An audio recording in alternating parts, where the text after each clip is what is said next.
तो क्वेश्चन पढ़ना स्टार्ट करते हैं। Raj and Neeraj are partners in a firm their capital as on 1 April 2013 were 2,50,000 and 1,50,000 respectively. They share profit equally on 1 July 2013। They decided that their capital should be 2 lakh each. तो राज और नीरज का 1 अप्रैल में कितना जो है उसका कैपिटल होता है 2,50,000 और 1,50,000, और उन लोग का प्रॉफिट शेयरिंग रेशियो कितना है, इक्वली है।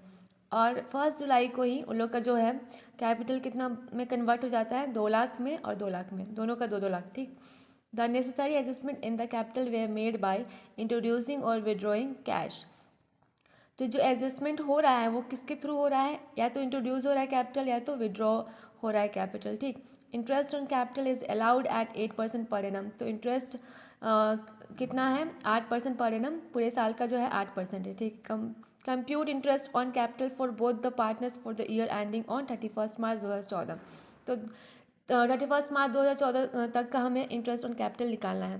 तो सबसे पहले निकालना स्टार्ट करेंगे। राज का देखेंगे 1 अप्रैल में जो है 2 लाख होता है कैपिटल, फिर बाद में 1 जुलाई में कितना हो गया 2 लाख, 2 लाख स्टार्टिंग में कितना होता है 2,50,000 होता है, और फिर बाद में कितना हो जाता है 2 लाख हो जाता है। इसका मतलब उसने क्या किया, पैसा निकाला है तब जाके 2 लाख हो जाता है। फिर नीरज का देखिए स्टार्टिंग में 1.5 लाख है, उसके बाद 2 लाख में हो जाता है। इसका मतलब उसने कैपिटल क्या किया, इंट्रोड्यूस किया है, तब जाके उसका 2 लाख बन जाता है। तो सबसे पहले हम लोग कैलकुलेट करेंगे इंटरेस्ट ऑन कैपिटल ऑफ राज। ठीक।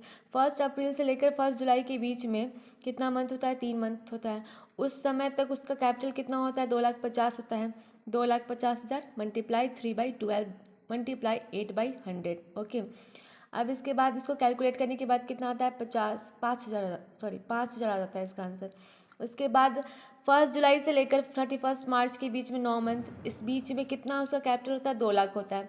2 लाख मल्टीप्लाई 9/12 मल्टीप्लाई 8/100, कैलकुलेट करने के बाद कितना है 12,000 आता है। Total interest on capital of Raj कितना हो जाता है 17,000। अब देखेंगे कि नीरज का इंटरेस्ट ऑन कैपिटल कितना आता है टोटल पूरे साल का। ठीक है। Interest on capital of Neeraj, तो 1 अप्रैल से लेकर 1 जुलाई के बीच में कितना है 3 मंथ, उस बीच में उसका कैपिटल कितना होता है 1,50,000 मल्टीप्लाई 3/12 मल्टीप्लाई 8/100। ओके। तो कैलकुलेट करने के बाद कितना आ गया 3,000 आ गया। फिर उसके बाद 1 जुलाई से लेकर 31 मार्च के बीच में कितना मंथ होता है 9 मंथ, उस बीच में उसका कैपिटल कितना होता है 2 लाख होता है। 2 लाख मल्टीप्लाई 9/12 मल्टीप्लाई 8/100, कैलकुलेट करने के बाद कितना आया 12,000। Total interest on capital of Neeraj कितना हो गया 15।